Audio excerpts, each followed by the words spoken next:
હું મારા એક કેસમાં ખૂબ જ વધારે વ્યસ્ત હતી ત્યારે જ મારો મેનેજર અંદર આવ્યો અને બોલ્યો કે મેમ, એક ક્લાયન્ટ છે, તેઓ તમને મળવા માંગે છે. તે 2 દિવસથી ચક્કર મારી રહ્યા છે.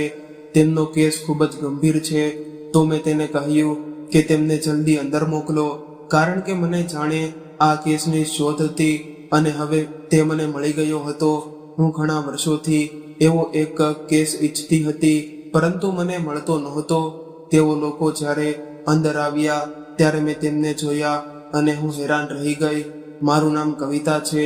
મારા 10 વર્ષના કરિયરમાં મેં ઘણા કેસ લડ્યા છે.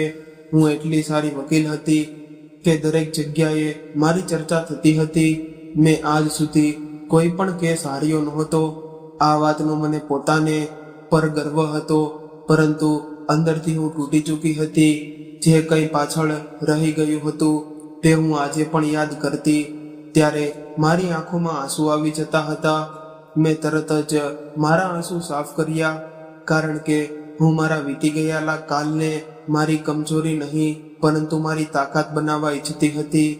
દરેક માણસની આ જ ભૂલ હોય છે કે તે પોતાના વીતી ગયેલા કાલને યાદ કરે છે અને હંમેશા રડતો રહે છે. ના આપણે પોતાને માફ કરીએ છીએ અને ના જ તે માણસને જેણે આપણા સાથે ખોટું કર્યું હોય. પરંતુ આગળ વધવા માટે આપણને એ વાતોને ભૂલવી જ પડે છે. મેં ફાઇલ ઉઠાવી અને રૂમની બહાર આવી ગઈ. બહાર મારી માસી મારી રાહ જોઈ રહી હતી. જો તે મારી સાથે ન હોત તો આજે હું ક્યારેય આટલી આગળ વધી શકતી નહોતી. હું તેમના પાસે ગઈ, તેમનો આશીર્વાદ લીધો અને તેમની પાસે બેસી ગઈ. અમે બંને સાથે બેસીને ભોજન કરી રહ્યા હતા. મેં હજી પહેલો ગ્રાસ મોઢામાં મૂક્યો જ હતો કે ત્યારે તેમણે કહ્યું, એ વાતને 15 વર્ષ થઈ ગયા છે. શું તને તારી દીકરીની યાદ નથી આવતી? શું તું તેને મળવા નથી માંગતી? મારી પાસે કોઈ જવાબ નહોતો. હું સંપૂર્ણ શાંત થઈ ગઈ હતી. હું મારી જગ્યાએથી ઊભી થઈ શકતી નહોતી. ત્યારે તે બોલી, આખરે તું કેટલા સમય સુધી આ રીતે ભાગતી રહેશે? આટલા વર્ષ થઈ ગયા, ના તું તારા ચહેરાની સર્જરી કરાવી છે, ના તું તારી દીકરીને મળી છે અને ના તું એ માણસને સજા અપાવી છે જેણે તારી સાથે આ બધું કર્યું. માસીની વાત સાંભળીને મારા અંદરને જાણે આગ લાગી ગઈ હતી. તે વારંવાર મારી જિંદગીમાં દખલ કરતી હતી અને મને સમજવાની કોશિશ કરતી હતી, જાણે હું પોતે કશું સમજતી જ ન હોઉં. જ્યારે તેમણે મારી દીકરીનો ઉલ્લેખ કર્યો ત્યારે મને ખૂબ જ ખરાબ લાગ્યું હતું. મેં ગુસ્સો દબાવવાનું કહ્યું, માસી જુઓ, હું તમારી ખૂબ જ ઇજ્જત કરું છું, પરંતુ તેનો એવો અર્થ નથી કે તમે મારી જિંદગીના નિર્ણય લો. હું પોતે સમજું છું કે મને શું કરવું છે અને શું નહીં. તમે મારી જિંદગીમાં દખલ ન કરો. મારો અવાજ કઠોર હતો અને હું જાણતી હતી કે મેં તેમને ઊંચા અવાજે કહી દીધું હતું, પરંતુ તે સમયે મારા દિલમાં જે દુઃખ હતું તેણે મને આવું બોલવા મજબૂર કરી દીધું હતું. હું ત્યાં એક ક્ષણ પણ રોકાવા માંગતી નહોતી. મેં મારી ફાઇલ ઉઠાવી અને ઝડપથી પગલા સાથે બહાર નીકળી ગઈ. ડ્રાઈવર પહેલેથી કાર લઈને ઊભો હતો. તેણે મને જોઈને તરત જ દરવાજો ખોલ્યો અને હું શાંતિથી જઈને બેઠી અને બારીની બહાર જોવા લાગી. રસ્તા પર મારા દિમાગમાં ઘણું બધું ચાલી રહ્યું હતું. આજે મારા માટે ખૂબ જ મોટો દિવસ હતો. આજે મને વકીલ બને ના પૂરા 10 વર્ષ થઈ ગયા હતા અને કોર્ટમાં બધા લોકો મારા માટે નાનો જન્મ રાખવાના હતા. પરંતુ માસીની વાતોએ મારો આખો મૂડ ખરાબ કરી નાખ્યો હતો. જે ખુશી સવારે સુધી મારા ચહેરા પર હતી તે હવે ગાયબ થઈ ગઈ હતી. હું રસ્તા પર એ જ વિચારતી રહી કે લોકો કેમ નથી સમજતા કે દરેક માણસનું પોતાનું દુઃખ હોય છે અને દરેક વ્યક્તિ તેને ભૂલી નથી શકતા. થોડી વાર પછી કાર કોર્ટમાં પહોંચી ગઈ. મેં ડ્રાઈવરને કહ્યું કે સાંજે 5 વાગ્યે લેવા આવજો અને પછી હું અંદર ચાલી ગઈ. કોર્ટની ઇમારત મને હંમેશા તાકાત અપાવતી હતી. આજ તે જગ્યા હતી જ્યાં આવીને મેં પોતાને ફરી ઊભું કર્યું હતું. આજ તે જગ્યા હતી જ્યાં મેં મારા દુઃખોને કમજોરી નહીં પરંતુ મારી તાકાત બનાવી દીધી હતી. હું એક અનુભવી વકીલ બની ચૂકી હતી, તેથી મને ત્યાં અલગ રૂમ આપવામાં આવ્યો હતો. જેમ જ હું મારા રૂમ પાસે પહોંચી અને દરવાજો ખોલ્યો તો અચાનક મારા ઉપર ફૂલોનો વરસાદ થવા લાગ્યો. હું એક ક્ષણ માટે ચોંકી ગઈ. પછી મેં જોયું કે અંદર ઘણા વકીલો ઊભા હતા. બધા સ્મિત કરી રહ્યા હતા અને તાળી વગાડી રહ્યા હતા. તેમાંથી ઘણા એવા લોકો હતા જેમણે મારા મુશ્કેલ દિવસોમાં મારો સાથ આપ્યો હતો. જ્યારે લોકો મને કમજોર માનતા હતા, તેમણે મારા પર વિશ્વાસ કર્યો હતો. આજે એ જ લોકો મારી સફળતાથી ખુશ હતા. બધા મને અભિનંદન આપી રહ્યા હતા. કોઈ કહી રહ્યું હતું કે તમે નામ રોશન કરી દીધું. કોઈ કહી રહ્યું હતું કે તમે અમારી પ્રેરણા છો. હું હળવેથી સ્મિત કરી, પરંતુ દિલની અંદરનું દુઃખ હજુ પણ એ જ હતું. ત્યારે ભીડમાંથી મારી મિત્ર નિધિ મારા પાસે આવી. તે ખૂબ ખુશ હતી. તેણે મને ગળે લગાડવી અને કહ્યું કે ખૂબ ખૂબ અભિનંદન. આજે તને અહીં સુધી પહોંચીને પૂરા 10 વર્ષ થઈ ગયા. મને તારા પર ખૂબ ગર્વ છે. મેં પણ તેને આભાર કહ્યું.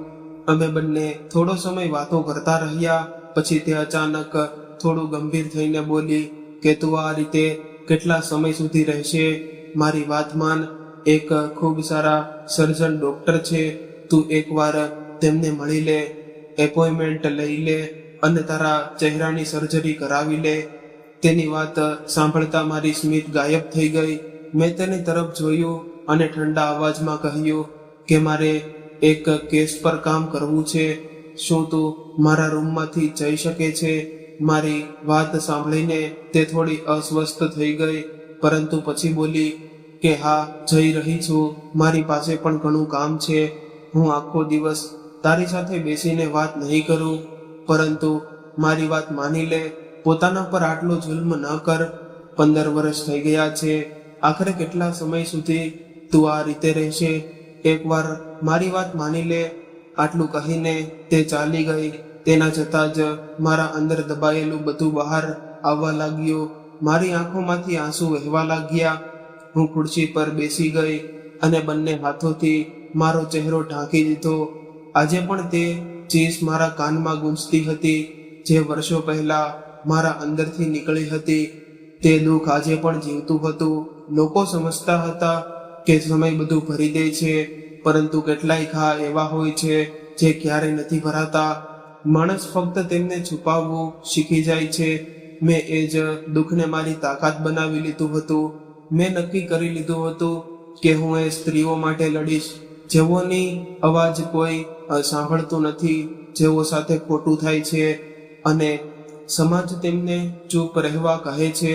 હું આંસુ પોંછ્યા જ કરી રહી હતી કે ત્યારે જ દરવાજા પર ટકોરા પડ્યા. મેં પોતાને સાંભળ્યું અને કહ્યું કે અંદર આવો. મારો મેનેજર અંદર આવ્યો. તે થોડો ગભરાયેલો લાગતો હતો. તેણે કહ્યું કે મેમ, એક ક્લાયન્ટ છે. તે 2 દિવસથી સતત ચક્કર મારી રહી છે, પરંતુ તમે એટલા વ્યસ્ત હતા કે મેં તમને કહેવું યોગ્ય સમજ્યું નહીં. તેના સસરિયાવાળાઓએ તેનું જીવવું મુશ્કેલ કરી દીધું છે. તેની વાત સાંભળતા જ હું તરત સીધી થઈને બેસી ગઈ. મારા અંદર જાણે વીજળી દોડી ગઈ. મેં તેને ઝડપથી અવાજમાં કહ્યું કે તેમને તરત અંદર મોકલો. અને તું આ વાત પહેલા કેમ ન કહ્યો?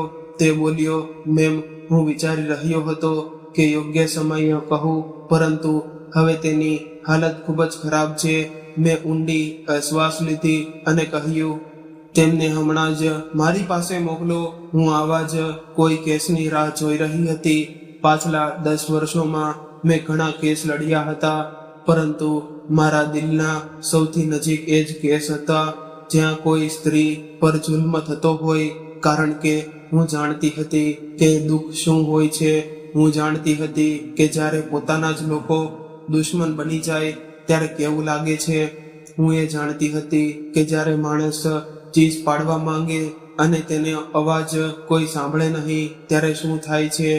મેં મારા આંસુ સંપૂર્ણ રીતે સાફ કર્યા. મારા ચહેરા પર કઠોરતા લાવી અને ફાઇલ ખોલીને બેસી ગઈ.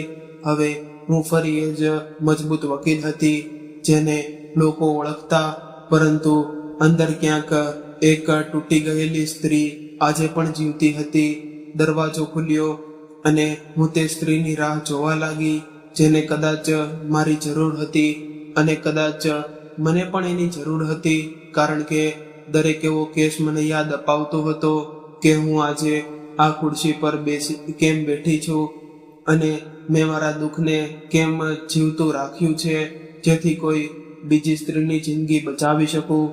ઓફિસનો દરવાજો ખુલ્યો અને જેમ જ તે લોકો અંદર આવ્યા મારી નજર આપમેળે તેમની તરફ ગઈ. હું મારી ખુરશી પર બેઠી ફાઇલ જોઈ રહી હતી, પરંતુ એક ક્ષણે બધું જ અટકી ગયું હતું. સૌથી પહેલા એક યુવતી અંદર આવી હતી. તેણે પોતાના ચહેરાને દુપટ્ટાથી સંપૂર્ણ રીતે ઢાંકી રાખ્યો હતો. તેના પગલા ખૂબ ધીમા હતા, જાણે દરેક પગલે તેને દુઃખ થતું હોય. તેનું શરીર કાપી રહ્યું હતું અને તેની ચાલ જોઈને સ્પષ્ટ લાગતું હતું કે તે ખૂબ જ મોટી પીડામાંથી પસાર થઈ રહી છે. તેના હાથ પણ કાપી રહ્યા હતા અને તે વારંવાર પોતાના દુપટ્ટાને ચહેરા પર ઢાંકી રહી હતી, જાણે તે દુનિયાની પોતાનો ચહેરો છુપાવવા માંગતી હોય. તેના પાછળ એક માણસ અંદર આવ્યો હતો. જેમ જ મારી નજર તે માણસ પર પડી, મારા પગ નીચેથી જમીન સરકી ગઈ, મારી શ્વાસ અટકી ગઈ, મારું દિલ જોર જોરથી ધબકવા લાગ્યું, મારી આંખો ફાટી રહી ગઈ અને હાથ કાંપવા લાગ્યા, કારણ કે તે માણસ કોઈ બીજો નહીં પરંતુ મારો પતિ હતો. એ જ માણસ જેણે ક્યારેક મારી જિંદગી બરબાદ કરી, એ જ માણસ જેણે મને રડતી બિખલતી છોડી દીધી હતી. એ જ માણસ આજે આટલા વર્ષો પછી મારા સામે ઊભો હતો. હું તેને જોઈને પથ્થર જેવી થઈ ગઈ હતી. હું ઈચ્છીને પણ શું બોલી શકવાની નહોતી. મારા ગળામાંથી અવાજ નીકળતો નહોતો. હું બસ તેને જોતી જ રહી ગઈ. તે મને ઓળખી શક્યો નહોતો, કારણ કે હવે મારો ચહેરો પહેલા જેવો રહ્યો નહોતો. જિંદગીએ મારા ચહેરા પર દિલ બની પણ ઊંડા નિશાન છોડી દીધા હતા. તે મારા ટેબલ સામે આવીને ઊભો રહ્યો અને હાથ જોડીને બોલ્યો, મેડમ, હું 2 દિવસથી તમારા ઓફિસના ચક્કર મારી રહ્યો છું, પરંતુ મને તમે મળતા નહોતા. આજે ખૂબ મુશ્કેલીથી મળવાનો મોકો મળ્યો છે. તેનો અવાજ સાંભળીને મારું દિલ વધુ જોરથી ધબકવા લાગ્યું. હું તેના દરેક શબ્દ સાંભળી રહી હતી, પરંતુ કંઈ બોલી નહોતી શકતી. તેણે પોતાના સાથે ઊભેલી યુવતી પર ઈશારો કર્યો અને બોલ્યો કે આ મારી દીકરી છે. તેના સસરિયાવાળાઓએ તેના પર ખૂબ જુલ્મ કર્યો છે. તેના પતિએ તેના ચહેરાને નુકસાન પહોંચાડ્યું છે. તેનો ચહેરો બગાડી નાખ્યો છે. મારી દીકરીની કોઈ ભૂલ નહોતી. મેડમ, મારી દીકરી બેકસૂર છે. તમે તેનો કેસ લઈ લ્યો. તમે જ અમારી છેલ્લી આશા છો. તેની આ વાત સાંભળીને મારા શરીરમાં જાણે વીજળી દોડી ગઈ. મારી આંખો તે યુવતી તરફ અટકી ગઈ. હું તેને ધ્યાનથી જોવા લાગી. તેના કાંપતા હાથ, તેની ઝૂકેલી ગરદન, તેનું દુઃખથી ભરેલું ઊભું રહેવું, બધું જ મારા દિલને ચીરી રહ્યું હતું. પછી તેણે કહ્યું કે મેડમ, હું તમને આખી વાત કહું છું. મારી દીકરી ખૂબ સીધી છે. તેણે ક્યારેય કોઈનું ખરાબ નથી કર્યું, પરંતુ તેના સસરિયાવાળાઓએ તેને જીવવા નથી દીધી. મારી દીકરીને રોજ તાણા મારવામાં આવ્યા, તેને મારવામાં આવી, તેને ડરાવવામાં આવી અને આખરે તેને આ પતિએ તેનો ચહેરો બગાડી નાખ્યો. તેનો અવાજ મારા કાનમાં ગુંજી રહ્યો હતો, પરંતુ મારું મન ક્યાંય બીજી જગ્યાએ પહોંચી ગયું હતું. મને લાગતું હતું કે જાણે વર્ષો પહેલાનો સમય પાછો આવી ગયો હોય, જાણે મારા પોતાના પિતા મારા સામે ઊભા રહીને મારા માટે ન્યાય માંગતા હોય, જાણે મારી જૂની જિંદગી ફરીથી મારી સામે જીવતી થઈ ગઈ હોય. હું તે યુવતીને જોતી રહી અને અચાનક મારું દિલ જોરથી ધબક્યું, કારણ કે તે કોઈ બીજું નહીં પરંતુ મારી પોતાની દીકરી રિદ્ધિ હતી. મારી દીકરી, મારી રિદ્ધિ મારી આંખો સામે અંધારું છવાઈ ગયું. હું તેને જોતા જ અંદરથી તૂટી ગઈ. હું ઊભી થઈને તેના પાસે જવા માંગતી હતી, તેને મારા છાતી સાથે ચોંટાડી દેવા માંગતી હતી, તેના માથા પર હાથ ફેરવવા માંગતી હતી, તેને કહેવા માંગતી હતી કે બેટા, હું અહીં છું, હું તારી માં છું, હું તને છોડીને ક્યાંય ગઈ નહોતી, હું તને દરરોજ યાદ કરું છું, પરંતુ હું મારી જગ્યાનીથી હલી પણ શકતી નહોતી. હું જડ થઈ ગઈ હતી. કદાચ તેણે પણ મને ઓળખી નહોતી. કેવી રીતે ઓળખે? મારો ચહેરો પણ હવે પહેલા જેવો નહોતો. મારા ચહેરા પર પણ દુઃખના નિશાન હતા. હું પણ દુર્ઘટનાઓથી ઘાયલ થયેલી સ્ત્રી હતી. મારી દીકરી સામે ઊભી હતી અને મને ઓળખી પણ નહોતી શકતી. એક માતા માટે આથી મોટું દુઃખ બીજું શું હોઈ શકે? હું તેની હાલત જોઈને અંદરથી ફાટી રહી હતી. મને લાગતું હતું કે જાણે કોઈએ મારું કાળજું નોચી લીધું હોય. મારી આંખોમાંથી આંસુ આપોઆપ વહેવા લાગ્યા. હું રોકવા માંગતી હતી, પરંતુ રોકી ન શક્યા. આટલા વર્ષોનો વિયોગ, મારી મજબૂરી, મારી તડપ અને મારી દીકરીની આ હાલત, બધું એક સાથે મારી સામે આવી ગયું હતું. રૂમની દિવાલો મને ફરતી દેખાવા લાગી. લોકોના અવાજો દૂરથી આવવા લાગ્યા. મારા હાથ શૂન્ય પડી ગયા. શ્વાસ અટકવા લાગ્યો અને પછીના પળે હું બેહોશ થઈને જમીન પર પડી ગઈ. જેમ જ હું પડી, રૂમમાં અફરાતફરી મચી ગઈ. કોઈ પાણી લાવવા બોલ્યું તો કોઈ મને ઊભું કરાવવા લાગ્યું. કોઈ ડોક્ટરને ફોન કરવા લાગ્યો તો કોઈ મારું નામ લઈને બોલાવતું રહ્યું હતું, પરંતુ મને કંઈ સ્પષ્ટ સંભળાતું નહોતું. બધું ધૂંધળું થઈ ગયું હતું. થોડી વાર પછી જ્યારે મારી આંખ ખુલી તો મારા કેબિનના સોફા પર સૂતી હતી. મારું માથું ખૂબ ભારે હતું, આંખોમાં બળતરા હતી, શરીર તૂટી રહ્યું હતું. સામે મારી મિત્ર નીતિ ઊભી હતી. તેના ચહેરા પર ચિંતા સ્પષ્ટ દેખાઈ રહી હતી. તેણે મારો હાથ પકડી રાખ્યો હતો અને મારી તરફ ઝૂકી બોલી, તું ઠીક છે ને? મેં ધીમેથી આંખો ખોલી અને આજુબાજુ જોયું. મારો આસિસ્ટન્ટ વકીલ પણ ત્યાં ઊભો હતો. મેનેજર પણ નજીક ઊભો હતો. બધાના ચહેરા પર ગભરાટ હતો. મેં ખૂબ મુશ્કેલીથી પૂછ્યું, એ લોકો ક્યાં ગયા? નીતિએ મારી તરફ જોયું, પછી બોલી, મેં તેમને બહાર બેસાડ્યા છે. પહેલા તું પોતાને સંભાળ. મારી આંખોમાંથી ફરી આંસુ વહેવા લાગ્યા. નીતિ સમજી નહોતી શકતી કે મારા અંદર શું ચાલી રહ્યું હતું. કોઈ જાણતું નહોતું કે બહાર બેઠેલી યુવતી મારી પોતાની દીકરી છે અને જે માણસ ન્યાય માંગવા આવ્યો છે એ જ માણસે મારી જિંદગી બરબાદ કરી હતી. ત્યારે જ ડૉક્ટર અંદર આવ્યા. તેમણે મારું ચેકઅપ કર્યું, મારો બ્લડ પ્રેશર જોયો, નબજ જોઈ. પછી બોલ્યા, તમને આરામની જરૂર છે. તમે ખૂબ વધારે માનસિક દબાણમાં છો. જો તમે પોતાને આરામ નહીં આપો તો હાલત બગડી શકે છે. હું શાંતિથી તેમની વાતો સાંભળતી રહી. તેમને કેવી રીતે કહું કે મારી બીમારી થાક નહીં પરંતુ તૂટેલું દિલ છે? તેમને કેવી રીતે કહું કે બહાર બેઠેલી યુવતી મારી દીકરી છે, જેને હું વર્ષોથી શોધી રહી હતી? તેમને કેવી રીતે કહું કે જેમ ક્યારેક મારી જિંદગી સળગાવી દેવામાં આવી હતી, તેમ આજે મારી દીકરીનો ચહેરો પણ સળગાવી દેવામાં આવ્યો છે? મેં ફક્ત હામાં માથું હલાવ્યું. ડૉક્ટર ચાલ્યા ગયા. નિધિ મારી પાસે બેસી ગઈ. તેણે ધીમેથી કહ્યું, જો તું ઈચ્છે તો આજના બધા કેસ કેન્સલ કરી દઈએ. મેં તરત જ નામાં માથું હલાવ્યું અને ભારે અવાજમાં કહ્યું, ના, આ કેસ થશે અને સૌથી પહેલા આ જ કેસ થશે.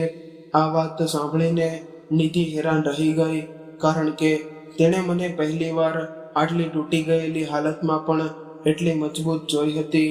મેં આંખો બંધ કરી લીધી. મારા અંદર દુઃખ પણ હતું, ગુસ્સો પણ હતો અને એક માતાની તડપ પણ હતી. આજે કિસ્મતે તેમને મારી સામે લાવીને ઊભા કર્યા હતા. એક તરફ મારું ભૂતકાળ હતું, બીજી તરફ મારી દીકરીનો સળગેલો ચહેરો અને વચ્ચે હું હતી, એક માં, એક સ્ત્રી અને એક વકીલ. મેં ધીમેથી આંખો ખોલી. મારો અવાજ હવે પહેલેથી વધુ મજબૂત હતો. મેં નિધિ તરફ જોયું અને કહ્યું કે તેમને અંદર મોકલો. હવે સમય આવી ગયો છે કે હું મારી દીકરી માટે લડું અને એ બધાને તેમની કરેલી સજાનો અહેસાસ કરાવું, જેણે મારી દીકરીની જિંદગી બરબાદ કરી છે. નિધિએ મારી તરફ જોયું હતું. તેની આંખોમાં ચિંતા સ્પષ્ટ દેખાતી હતી. તેણે ખૂબ નરમ અવાજમાં ફરીથી કહ્યું હતું કે ઘરે જા અને થોડો આરામ કરી લે, કદાચ તને સારું લાગશે. હું થોડા પળો સુધી તેની તરફ જોતી રહી હતી. પછી મારી નજર બહાર ઉભેલા એ બાપ દીકરી તરફ ગઈ. મારી દીકરી માથું ઝુકાવીને ઊભી હતી અને મારો પતિ મને ઘૂરી રહ્યો હતો. તેની આંખો જાણે મારા ચહેરાને વાંચવાનો પ્રયત્ન કરી રહી હતી.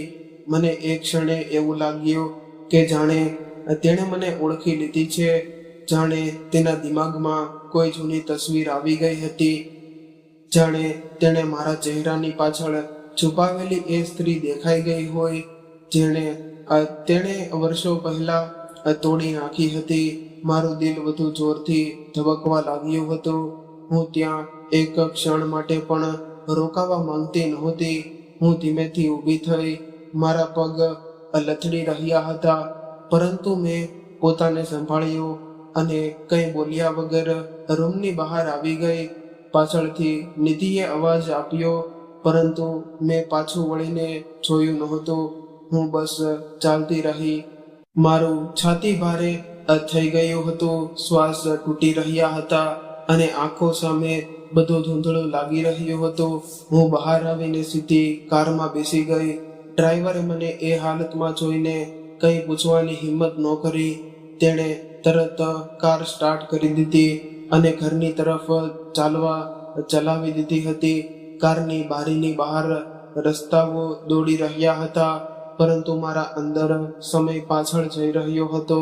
મારી આંખો સામે વારંવાર એ જ ચહેરો આવી રહ્યો હતો, મારી દીકરીનો ચહેરો, જે દુઃખથી ઝૂલતો હતો, અને તેના પાછળ ઉભેલો એ માણસ જે ક્યારે મારું બધું હતો, પછી મારી જિંદગીનો સૌથી મોટો ઘા બની ગયો હતો. હું સીટ પર બેઠી હતી, પરંતુ મને લાગતું હતું કે હું કોઈ ઊંડા કૂવામાં પડી રહી હોઉં. મારું દિલ ખૂબ જ ખરાબ રીતે તૂટી ગયું હતું. મને લાગતું હતું કે જાણે કિસ્મતે મારા જૂના ઘાવો ફરીથી ખોલી દીધા હોય. હું વિચારતી પણ નહોતી કે કરી શકતી કે જે કંઈ 15 વર્ષ પહેલા મારા સાથે થયું હતું એ જ બધું મારી દીકરી સાથે પણ થશે. મેં મારી દીકરીને એ માણસ પાસે એ માટે છોડી હતી કારણ કે એ સમયે મારી પાસે બીજો કોઈ રસ્તો નહોતો. હું તૂટી ગઈ હતી, સળગી ગઈ હતી, એકલી હતી, અને મને લાગતું હતું કે ભલે તેણે મારી સાથે કેટલું ખરાબ કર્યું હોય, પરંતુ પોતાની દીકરી સાથે ક્યારે ખોટું નહીં કરે અને તેનું ધ્યાન રાખશે, તેને પ્રેમ આપશે, તેની રક્ષા કરશે. કારણ કે હું જાણતી હતી કે તે પોતાની દીકરીને ખૂબ જ પ્રેમ કરતો હતો, અથવા ઓછામાં ઓછું મને એવું લાગતું હતું. પરંતુ આજે સચ્ચાઈ મારી સામે ઊભી હતી. તેણે ના તેને બચાવી, ના તેનો સાથ આપ્યો અને ના તેનું ધ્યાન રાખ્યું. આટલી નાની ઉંમરમાં મારી દીકરી સાથે આટલું બધું થઈ ગયું અને હું તેનાથી ખૂબ જ દૂર બેસી રહી. હું માં થઈને પણ કંઈ કરી નહોતી શકી. આ જ વિચારીને મારી શ્વાસ ઘૂંટવા જઈ રહી હતી. થોડી વાર પછી કાર ઘેરે પહોંચી ગઈ અને ડ્રાઈવરે ધીમેથી કહ્યું, મેમ, ઘર આવી ગયું છે. મેં આંખો ખોલી, જાણે કોઈ ઊંઘમાંથી જાગી હો. હું જાણતી હતી કે માસી મને જરૂર પૂછશે કે હું આજે આટલી વહેલી કેવી રીતે આવી ગઈ, પરંતુ આ સમયે હું કોઈ સાથે વાત કરવાની હાલતમાં નહોતી. મારા અંદર એટલું દુઃખ ભર્યું હતું કે જો કોઈ પ્રશ્ન પણ પૂછે તો કદાચ હું ત્યાં જ તૂટી પડી જાઉં. હું કારમાંથી ઉતરી ગઈ અને કોઈ તરફ જોયા વગર સીધી અંદર ચાલી ગઈ. માસીએ અવાજ પણ આપ્યો હતો, પરંતુ મેં જવાબ આપ્યો નહોતો. હું ઝડપથી મારા રૂમ તરફ ગઈ હતી. રૂમમાં પહોંચીને સાથે જ મેં દરવાજો બંધ કરી દીધો અને લોક કરી દીધો હતો, જાણે હું દુનિયાથી પોતાને છુપાવવા માંગતી હોઉં.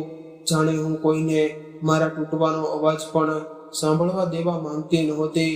હું ધીમે ધીમે પલંગ સુધી ગઈ અને બેસવા જ મારી આંખોમાંથી આંસુ વહેવા લાગ્યા. હું પોતાને રોકી નહોતી શકી. હું બંને હાથોથી મારો ચહેરો ઢાંકીને રડવા લાગી હતી. મારી રડવાનો અવાજ રૂમની દિવાલોમાં દબાઈ ગયો હતો અને મને સમજાતું નહોતું કે હું કઈ વાત પર વધુ રડું. મારી દીકરીની હાલત પર, મારા વીતી ગયેલા દુઃખ પર, કે એ વાત પર કે મેં જે માણસ પર વિશ્વાસ કર્યો હતો એ જ વિશ્વાસ ખોટો નીકળ્યો. હું વારંવાર એ જ વિચારી રહી હતી કે જો હું તેને મારા સાથે લઈ આવતો હોત તો હું લડી હોત, તો જો હું તેને છોડીને ના ગઈ હોત તો કદાચ આજે તે આ હાલતમાં ન હોત. પરંતુ હવે પસ્તાવો કરીને શું બદલવાનું હતું? મારી દીકરીનો ચહેરો સળગી ગયો હતો. તેની જિંદગી પર દુઃખના નિશાન પડી ગયા હતા અને હું ફક્ત રડી શકતી હતી. રડતા રડતા મારું મન અચાનક ખૂબ પાછળ ચાલી ગયું હતું. હું મારા વીતી ગયેલા કાલમાં પહોંચી ગઈ હતી. એ સમય જ્યારે હું ફક્ત એક અસામાન્ય છોકરી હતી, સપનાઓથી ભરેલી, હસતી રમતી જિંદગી જીવતી છોકરી. મેં હમણાં જ 12મું પૂરું કર્યું હતું. ઘરની હાલત સારી નહોતી, પરંતુ મારા અંદર ભણવાનો જુસ્સો હતો. હું આગળ વધવા માંગતી હતી. હું કંઈક બનવા માંગતી હતી. તેથી મેં ગ્રેજ્યુએશન કરવા માટે કોલેજમાં એડમિશન લઈ લીધું. હું ફર્સ્ટ સેમેસ્ટરમાં હતી. નવી પુસ્તકો, નવી કોલેજ, નવી દુનિયા, બધું જ મારા માટે ખૂબ ખાસ હતું. પરંતુ એ ખુશીઓ પાછળ સંઘર્ષ પણ ઘણો હતો. કોલેજની ફી ભરવી સહેલી નહોતી. ઘરેથી એટલા પૈસા આવતા નહોતા જેથી મેં પોતે કામ કરવાનું શરૂ કર્યું હતું. હું બાળકોને ટ્યુશન આપતી હતી. નાના બાળકોને ABCD થી લઈને ગણિત સુધી ભણાવતી હતી. આજે 2 કલાક તેમના ઘરે જતી હતી અને જે પૈસા મળતા હતા તેને સંભાળી રાખતી હતી. એમાંથી જ ફી ભરતી. એ સિવાય હું કઢાઈ અને ગૂંથણ પણ કરતી હતી. પડોશની સ્ત્રીઓ કપડાં આપતી, હું તેના પર ડિઝાઇન બનાવી દેતી. દુપટ્ટા પર કામ કરતી. સ્વેટર ગૂંથવાનું હોય અને જે થોડું ઘણું મળતું હોય એમાંથી મારું ભણતર ચલાવવાનું. અને ઘણીવાર રાતે મોડા સુધી જાગવું પડતું હતું. હાથ દુખી જતા હતા, આંખો થાકી જતી હતી, પરંતુ દિલ ખુશ રહેતું હતું, કારણ કે મને લાગતું કે હું મારા સપનાઓ માટે મહેનત કરી રહી છું. કોલેજ જવું મારા માટે કોઈ તહેવારથી ઓછું નહોતું. હું સવારે વહેલી ઉઠતી અને મારો જૂનો બેગ તૈયાર કરતી હતી અને પુસ્તકો મૂકતી અને બસ પકડીને કોલેજ ચાલી જતી હતી. મારા પાસે વધારે કપડાં નહોતા, પરંતુ હું હંમેશા સાફ સુથરા કપડાં પહેરતી. મને સાદગી પસંદ હતી અને ક્લાસમાં હું આગળ બેસતી હતી, ધ્યાનથી ભણતી અને શિક્ષકો પણ મને ખૂબ પસંદ કરતા હતા, કારણ કે હું મહેનતી હતી. ઘણી છોકરીઓ અમીર ઘરમાંથી હોય, તેમની પાસે બધું હતું, પરંતુ મને ક્યારે તેમની ઈર્ષા નહોતી થઈ અને મને ફક્ત મારી મંજિલ દેખાતી હતી. હું વિચારતી હતી કે એક દિવસ હું પણ કંઈક બનીશ, પોતાના પગ પર ઊભી રહીશ, માસીને આરામ આપીશ, પોતાનું નાનું ઘર લઈશ અને શાંતિથી જીવીશ. અને શું ખબર હતી કે મારી જિંદગીનો રસ્તો અચાનક બદલાઈ જવાનો છે? મને શું ખબર હતી કે કોલેજના એ જ દિવસોમાં મારી મુલાકાત એ માણસ સાથે થશે જે પહેલા મને પ્રેમના સપના બતાવશે અને પછી મારી આખી દુનિયા બરબાદ કરી દેશે. તે સમયે હું ખૂબ ભોળી હતી. લોકોની નિયત ઓળખવી અને આવડતી નહોતી. હું દરેક સ્મિત કરતા ચહેરાને સારો સમજી લેતી હતી. દરેક મીઠી વાત પર વિશ્વાસ કરી લેતી હતી. મને ખબર નહોતી કે કેટલાય લોકો બહારથી ફૂલ જેવા હોય છે અને અંદરથી કાંટા જેવા હોય છે. હું પલંગ પર બેઠી રડતા રડતા આ બધું યાદ કરતી રહેતી. મારું દિલ ભૂતકાળના ભાર નીચે દબાવવું રહ્યું હતું. રૂમમાં શાંતિ હતી. બહાર કદાચ માસી દરવાજો ખખડાવી રહ્યા હતા, પરંતુ હું કોઈને જવાબ આપવાની હાલતમાં નહોતી. હું ફક્ત એક માં હતી જે પોતાની દીકરીના દુઃખમાં સળગી રહી હતી, અને એક સ્ત્રી હતી જે પોતાના જૂના ઘા ફરી જીવી રહી હતી. હું મારા વીતી ગયેલા સમયમાં સંપૂર્ણ ખોવાઈ ગઈ હતી, જાણે આજનો દિવસ ક્યાંય દૂર રહી ગયો હોય અને હું ફરીથી એ જ જૂના દિવસોમાં પહોંચી જ ગઈ, જ્યાં અમારી જિંદગી આશા અને સંઘર્ષ વચ્ચે ચાલી રહી હતી. હું મારી મહેનતથી મારી ભણતર પૂરું કરી રહી હતી.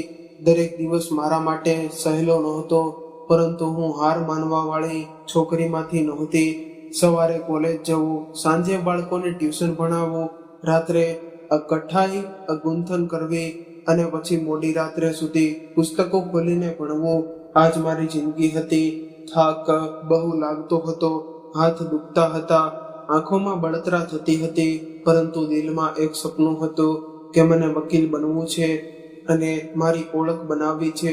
મને કોઈ પણ ભાર બનીને નથી જીવવું. હું ઈચ્છતી હતી કે એક દિવસ લોકો મને મારા નામથી ઓળખશે, મારી મહેનતથી ઓળખશે. મારું ફર્સ્ટ સેમેસ્ટર ખૂબ જ સારી રીતે પૂરું થઈ ગયું. સારા માર્ક્સ આવ્યા હતા. શિક્ષકો પણ મારી પ્રશંસા કરતા હતા. હું વધુ મહેનત કરવા લાગી હતી. મને લાગતું હતું કે હવે રસ્તો ખુલવા લાગ્યો છે, બસ આવું જ આગળ વધતા રહેવું છે. પછી હું સેકન્ડ સેમેસ્ટરમાં આવી ગઈ હતી કે એક દિવસ ઘરના વાતાવરણમાં અચાનક બદલાવ આવી ગયો હતો. પપ્પાના ચહેરા પર ખુશી હતી, મમ્મી પણ કંઈક છુપાવી રહી હતી. મને લાગ્યું કદાચ કોઈ સારા સમાચાર હશે, પરંતુ જે સમાચાર હતા તેમણે મારા પગ નીચેથી જમીન ખેંચી લીધી હતી.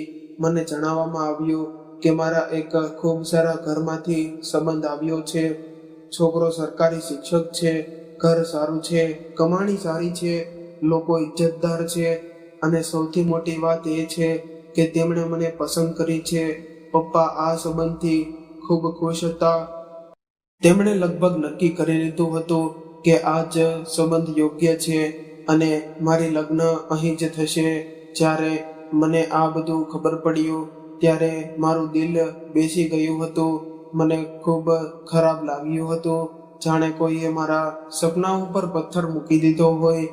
એ રાત્રે હું સારી રીતે સૂઈ નહોતી શકી. મારી સામે પુસ્તકો પડ્યા હતા, પરંતુ અક્ષરો ધૂંધળા લાગ્યા હતા. બીજા દિવસે મેં હિંમત કરીને પપ્પા સાથે વાત કરી હતી. મેં તેમને કહ્યું હતું, પપ્પા, મને અત્યારે લગ્ન નથી કરવા. હું આગળ ભણવા માંગુ છું. બસ થોડા વર્ષો વધુ ભણવા દો. હું એકવાર વકીલ બની જઈશ તો આવા ઘણા સંબંધો મારા માટે આવશે. પછી તમે મારી લગ્ન કરી દેજો.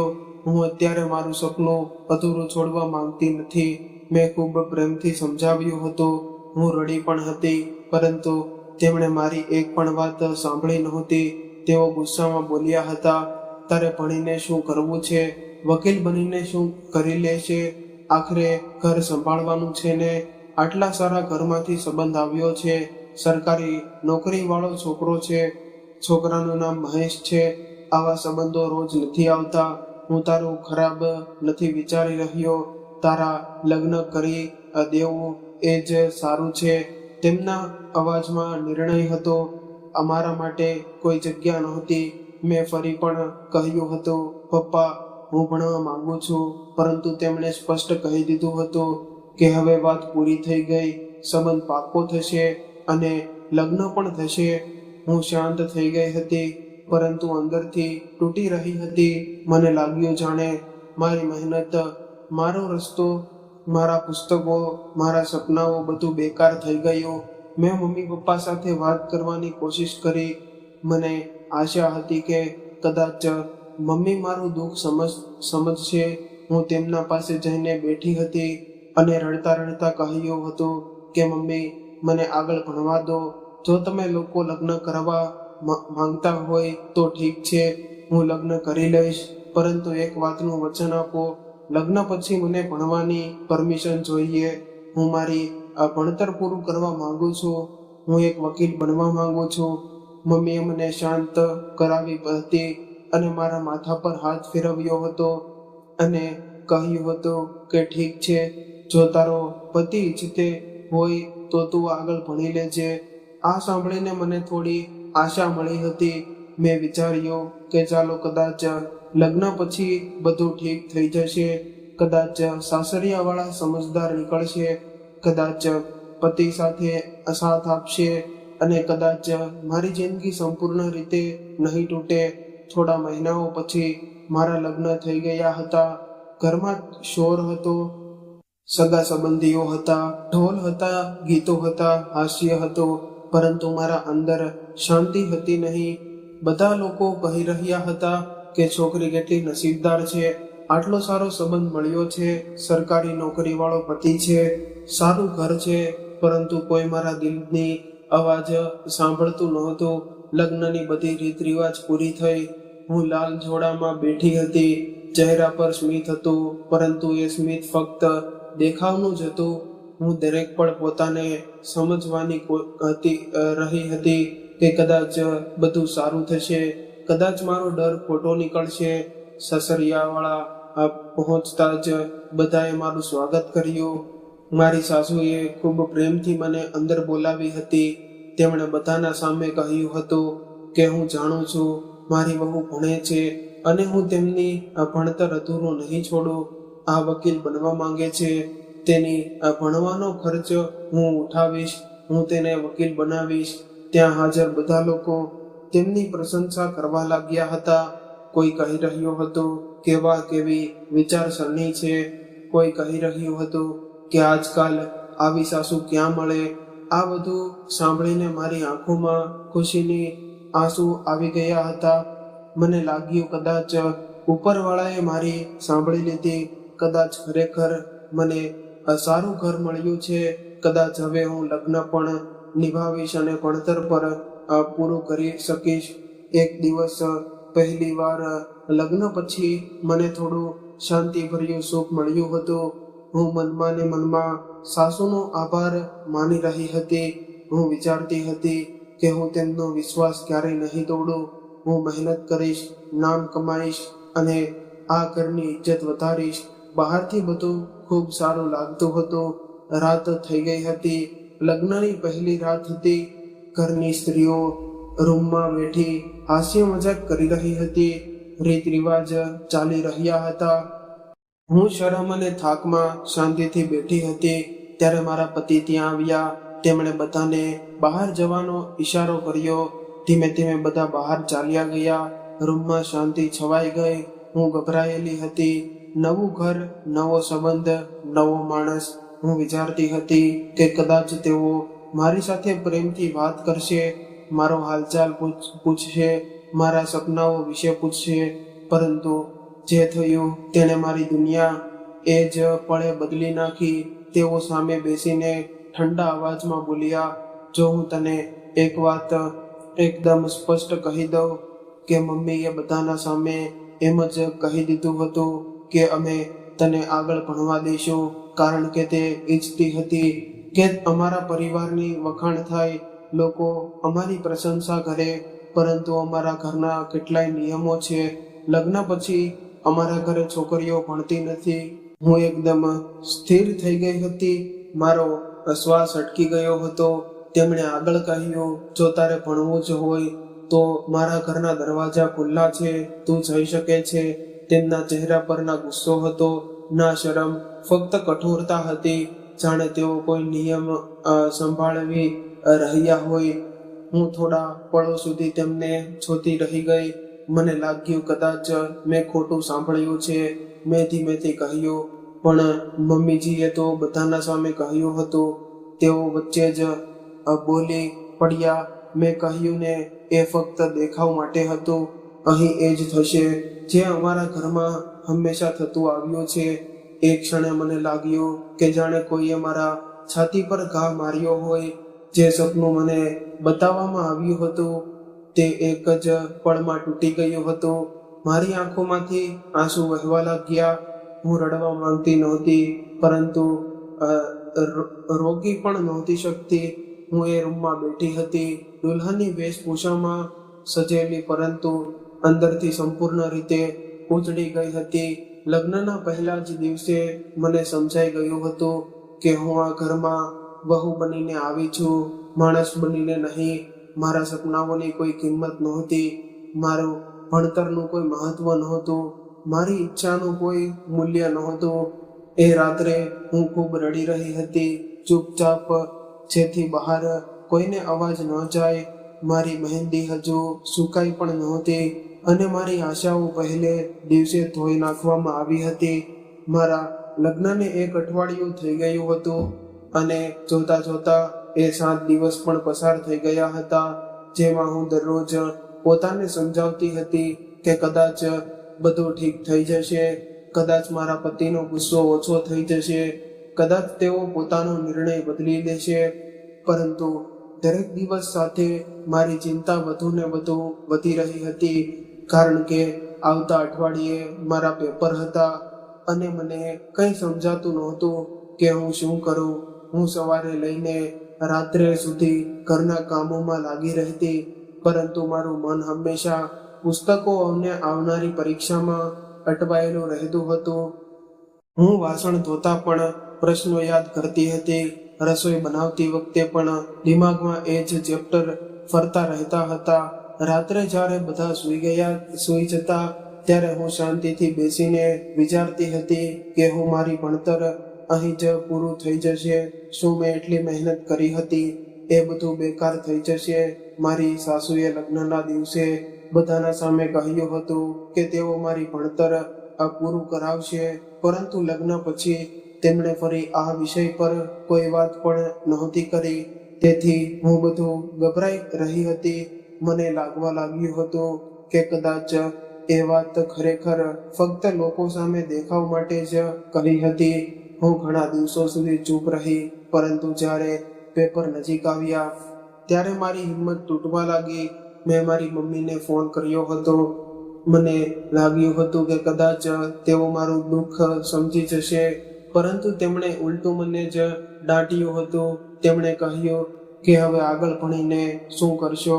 જેટલું ભણવું હતું એટલું ભણી લીધું ને હવે લગ્ન થઈ ગયા છે તો ઘર સંભાળો, પુસ્તકોનું ચક્કર છોડો. તેમનું આ કહેવું મારા દિલ પર ઘા જેવું લાગ્યું હતું. હું ઈચ્છતી હતી કે કોઈ એક તો એવો માણસ હોય જે મારો સાથ આપે, પરંતુ ત્યાં પણ મને સમજવાનું કોઈ નહોતો. મેં ફોન મૂકી દીધો અને ખૂબ રડી હતી, પરંતુ એ રડ્યા પછી મેં નક્કી કરી લીધું હતું કે કંઈ પણ થઈ જાય હું મારું ભણતર નહીં છોડું. મેં એટલા વર્ષ મહેનત કરી હતી, હું એટલી સહેલાઈથી હાર માનવાની નહોતી. બીજા દિવસે ખૂબ ડરતા હું મારી સાસુ પાસે ગઈ હતી. તેઓ આંગણામાં બેઠા શાકભાજી કાપી રહ્યા હતા. મારું દિલ જોરથી ધબકી રહ્યું હતું. મેં અડખેલા ખાતા કહ્યું, મમ્મીજી, આવતા અઠવાડિયેથી મારા પેપર છે. હું વિચારતી હતી કે કદાચ તેઓ ના પાડી દેશે અથવા ગુસ્સે થઈ જશે, પરંતુ તેમણે કામ રોકીને મારી તરફ જોયું અને ખૂબ શાંત અવાજમાં કહ્યું, મને ખબર છે આવતા અઠવાડિયેથી તારા પેપર છે અને મેં તને કહ્યું હતું ને કે તું તારી ભણતર પૂરું કરાવીશ. આ વાત મેં દેખાવ માટે નહોતી કરી. હું ખરેખર તારું ભણતર પૂરું કરાવવા માંગુ છું. તેમની આ વાત સાંભળીને મારી આંખો ભરાઈ ગઈ હતી. તેમણે આગળ કહ્યું, અને મને આ પણ ખબર છે કે તારા પતિએ તને શું કહ્યું છે, પરંતુ તું તેની વાત પર વિશ્વાસ ન કર. તું તારી ભણતર ચાલુ રાખ, તૈયારી કર, હું તને પેપર અપાવીશ. એક ક્ષણે મને લાગ્યું કે જાણે અંધારામાં રૂમમાં કોઈએ દીવો પ્રગટાવ્યો હોય. હું ખુશીમાં રડી પડી હતી. હું તેમના પાસે જઈને ગળે લાગી ગઈ હતી. આટલા દિવસોમાં પહેલી વાર મને લાગ્યું હતું કે આ ઘરમાં કોઈ તો છે જે મને સમજે છે, કોઈ તો છે જે મારા સપના સમજે છે, ભાર નહીં. હું તેમના આંચળમાં માથું રાખીને ખૂબ રડી હતી અને તેઓ મારા માથા પર હાથ ફેરવતા રહ્યા હતા.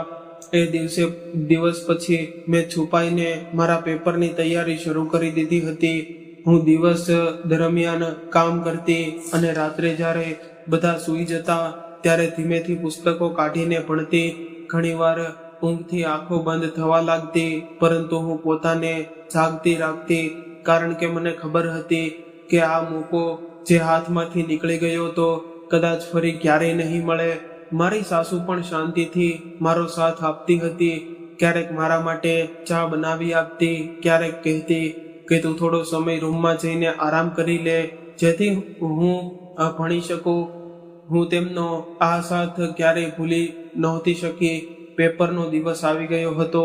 સવારે જ મારું દિલ ખૂબ જોરથી ધબકી રહ્યું હતું. મને ડર લાગતો હતો કે જો મહેશને ખબર પડી ગઈ તો શું થશે, જો તે રોકી દેશે તો શું થશે, જો તે કોલેજમાં આવીને હંગામો મચાવશે તો શું થશે. પરંતુ મારી સાસુએ મને હિંમત આપી અને કહ્યું કે ડરતી નહીં, ભણતર ચોરી નથી, તારો હક છે. પછી મારા સસરા મને પેપર અપાવવા લઈને ગયા હતા. રસ્તા પર હું શાંતિથી બેઠી હતી. મારા હાથ ઠંડા પડી રહ્યા હતા. કોલેજના ગેટ પર ઉતરતા મારા પગ કાંપી રહ્યા હતા. મને લાગતું હતું કે જાણે હું કોઈ મોટો ગુનો કરવા જઈ રહી હો. પરંતુ જ્યારે હું એક્ઝામ હોલમાં બેસી અને પેપર મારા સામે આવ્યું, ત્યારે જાણે મારો ડર થોડો ઓછો થઈ ગયો. મેં પોતાને સંભાળ્યો અને લખવાનું શરૂ કર્યું. જેટલું આવડતું હતું એટલું બધું લખ્યું. મેં દરેક પરીક્ષા એવી રીતે આપી કે જાણે ફક્ત પરીક્ષા નહીં, પરંતુ મારી જિંદગીની લડાઈ હોય. હું ડરતા ડરતા કોલેજ જતી અને પાછી આવતી, પરંતુ મારા બધા પેપર ખૂબ સારા ગયા હતા. છેલ્લું પેપર આપીને જ્યારે હું બહાર નીકળી ત્યારે મને લાગ્યું કે મારા માટે કંઈક જીતી લીધું છે. હું ખૂબ ખુશ હતી. મને લાગ્યું કે હવે કદાચ બધું સારું થઈ જશે. પરંતુ મારી ખુશી વધુ દિવસ સુધી ટકી નહીં. મારા રિઝલ્ટ આવે એ પહેલા જ મારા પતિને બધું ખબર પડી ગયું હતું. કોઈએ તેમને કહી દીધું હતું કે હું પેપર આપવા ગઈ હતી. એ દિવસે તેઓ ઘરે આવ્યા ત્યારે તેમના ચહેરા પર ગુસ્સો હતો. તેઓ આવતા જ મારા પર બૂમો પાડવા લાગ્યા. મને મારી મારવાની કોઈ કદર નથી છોડી. તમે મારી ઇજ્જત માટીમાં મેળવી દીધી. તમે મારી મરજી વિરુદ્ધ ગયા છો. હું કંઈ કહી પણ શકતો નહોતો કે તેમણે મને ખૂબ ખરાબ રીતે માર્યો હતો. થપ્પડ, ગુસ્સા, લાતો, જે હાથમાં આવ્યું તેનાથી માર્યો. હું પડતી રહી, રડતી રહી, પરંતુ તેઓ રોકાયા નહોતા. મારા આખા શરીર પર લીલા ડાઘ પડી ગયા હતા. હાથ કાપી રહ્યા હતા. પીઠ સળગી રહી હતી. ચહેરો સૂજી ગયો હતો. હું દુઃખથી તડપી રહી હતી, પરંતુ કોઈએ તેમને રોક્યા નહોતા. એ રાત્રે હું અંદરથી સંપૂર્ણ તૂટી ગઈ હતી. બીજા દિવસે હું ગુસ્સામાં મારા માયકે ચાલી ગઈ હતી. મને લાગ્યું હતું કે ઓછામાં ઓછા મારા પોતાના લોકો મને સમજશે, મારું દુઃખ જોશે, મારો સાથ આપશે. પરંતુ ત્યાં પણ મારા પપ્પાએ મને સમજ્યા નહોતા. તેમણે મારી વાત સાંભળવાને બદલે મને ઘણું બધું સંભળાવ્યું હતું. તેમણે કહ્યું કે લગ્ન થયેલી છોકરીનું ઘર એનું સસરાળ જ હોય છે. દરેક નાની વાત પર માયકે જવું યોગ્ય નથી. પતિએ 2 વાત કહી દીધી તો શું થયું? સ્ત્રીને સહન કરવું જ પડે. તેમની વાતો સાંભળીને મારું દિલ વધુ તૂટી ગયું હતું. હું વિચારતી રહી કે શું હું ખરેખર એટલી ખોટી છું? શું ભણવું ઈચ્છવું યોગ્ય ગુનો છે? શું માર ખાવું મારી કિસ્મત છે?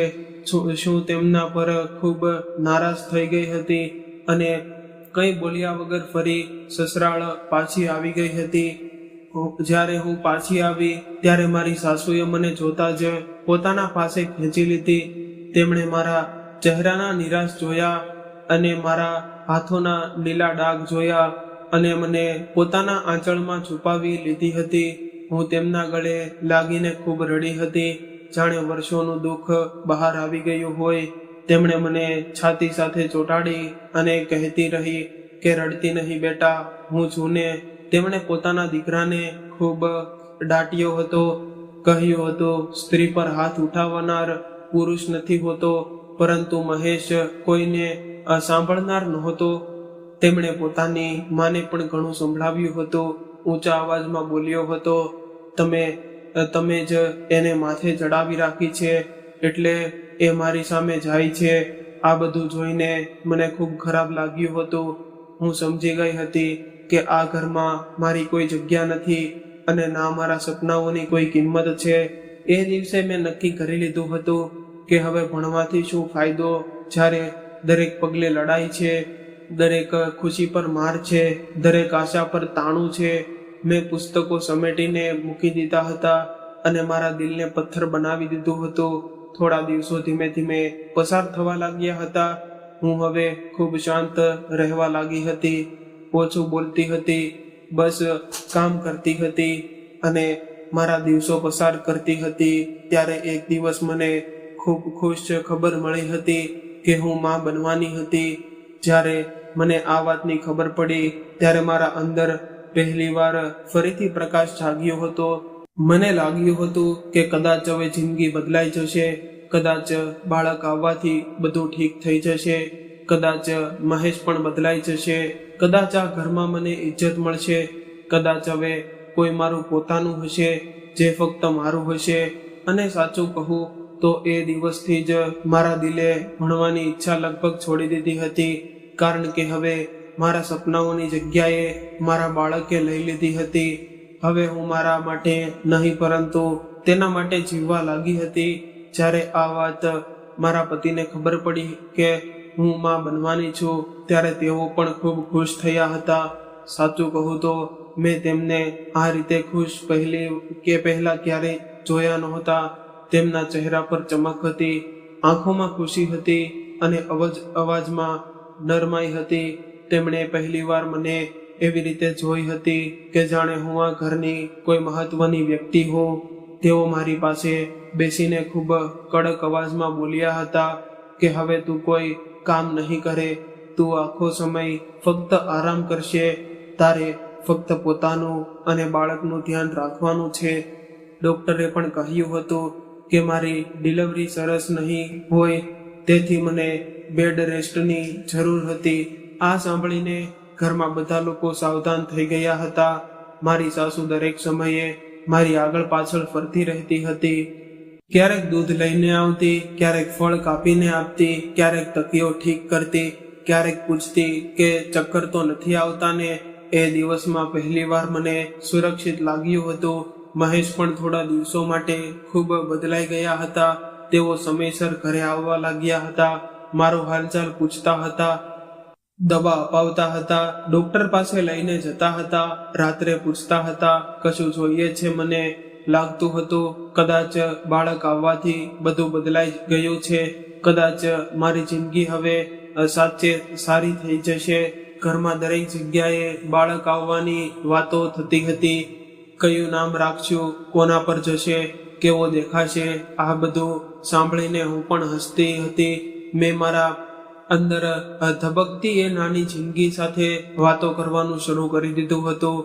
હું પેટ પર હાથ રાખીને રહેતી હતી, જલ્દી આવ, હું તારી રાહ જોઈ રહી છું. ધીમે ધીમે મહિના પસાર થતા જતા હતા અને પછી મારી ડિલિવરીનો સમય આવી ગયો હતો. મને હોસ્પિટલમાં લઈ જવામાં આવી હતી.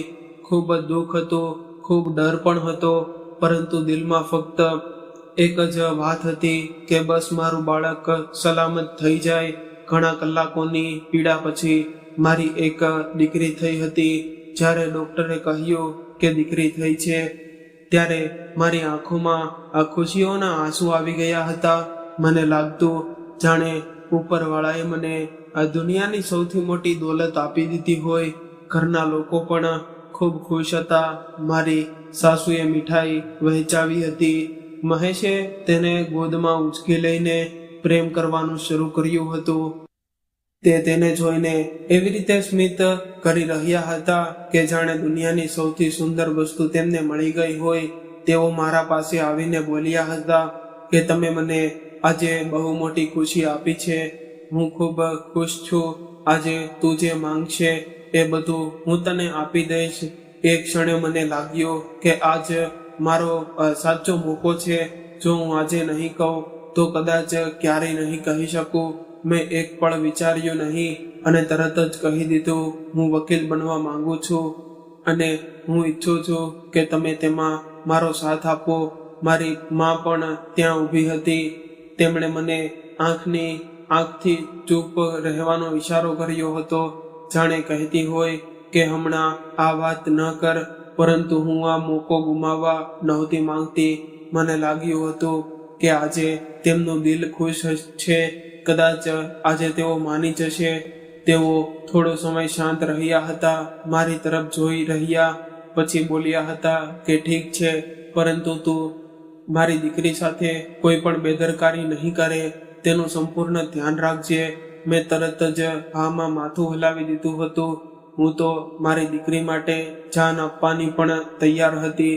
હું ખૂબ ખુશ હતી. મને લાગ્યું મારી જિંદગી ફરીથી પાટા પર આવી રહી છે અને હું માં પણ છું અને ભણતર પણ કરીશ. મેં મારી દીકરીનું ખૂબ ધ્યાન રાખ્યું અને ધીમે ધીમે ફરી ભણવાનું શરૂ કરી દીધું હતું. દીકરી સૂઈ જાય ત્યારે હું પુસ્તકો ખોલી લેતી હતી. તે જાગે ત્યારે હું તેને ગોદમાં લઈને ભણતી હતી. રાત્રે બધા સૂઈ જાય પછી હું નોટ્સ બનાવતી હતી. હું થાકી જતી હતી પરંતુ ખુશ રહેતી હતી, કારણ કે મને લાગતું હતું કે હવે મારું સપનું ફરી જીવતું થઈ ગયું છે. પરંતુ મને ખબર નહોતી કે આ ખુશી થોડા સમય માટે છે. પછી મારી જિંદગીમાં એક નવું તોફાન આવવાનું હતું, જેણે મને અંદરથી તોડી નાખી. ધીમે ધીમે સમય પસાર થવા લાગ્યો. મારી દીકરી થોડી મોટી થવા લાગી, પરંતુ મારા પતિનું વર્તન ફરી બદલાવા લાગ્યું હતું. પહેલા તેઓ ચીડચીડા બન્યા, પછી ગુસ્સાવાળા અને પછી ફરી પહેલા જેવા થઈ ગયા હતા. તેમણે ફરી મને વાત વાત પર દાંટવાનું શરૂ કર્યું હતું. પછી મારપીટ પણ શરૂ કરી દીધી હતી. તેઓ મારા પર અલગ અલગ આરોપ લગાડતા હતા. કહેતા હતા કે તું ભણવાના બહાને બહાર જાય છે, તારી નજર ખરાબ છે, તારું કોઈ સાથે ચક્કર છે. હું આ બધું સાંભળીને સ્તબ્ધ રહી જતી. મેં સપનામાં પણ ક્યારે આવું વિચાર્યું નહોતું, પરંતુ તેઓ વગર કારણ મારા પર શંકા કરતા રહેતા હતા. તેઓ ફરી મારી ભણતર બંધ કરાવી દીધી હતી. પુસ્તકો ઉઠાવીને ફેંકી દીધા હતા. કહ્યું હતું કે હવે બહુ થઈ ગયું, ઘર સંભાળ. મને ગુસ્સો આવ્યો હતો. આ વખતે હું શાંત રહી નહોતી. આ વખતે હું મારા માટે લડી હતી. મેં તેમને કહ્યું હતું, જો ભણવું નહોતું તો ખોટું વચન શા માટે આપ્યું? વારંવાર આશા આપીને તોડો છો કેમ? અમારી વચ્ચે એટલો મોટો ઝઘડો થઈ ગયો હતો કે આખો મહોલ્લો જોવા લાગ્યો અને લોકો દરવાજા પર ઊભા હતા. કોઈ બારીમાંથી જોઈ રહ્યું હતું, કોઈ છત પરથી જોઈ રહ્યું હતું. હું રડી રહી હતી, તેઓ ચીસો પાડી રહ્યા હતા અને મારી નાની દીકરી ડરના માર્યા રડી રહી હતી. એ દિવસે ઝઘડો કરીને હું મારા માયકે ચાલી ગઈ હતી. મને લાગ્યું હતું કે આ વખતે તો તેઓ મારો સાથ આપશે, પરંતુ ત્યાં પણ મને સમજવામાં આવી નહોતી. તેમણે મને એવી રીતે વાતો સંભળાવી કે મારું દિલ વધુ તૂટી ગયું હતું. તેમણે કહ્યું હતું કે સ્ત્રીનું ઘર એનું સસરાળ જ હોય છે. દરેક વાત પર પાછી આવી જવું યોગ્ય નથી. લોકો શું કહેશે? થોડી ઘણી લડાઈ દરેક ઘરમાં થાય છે. સહન કરવાનું શીખ.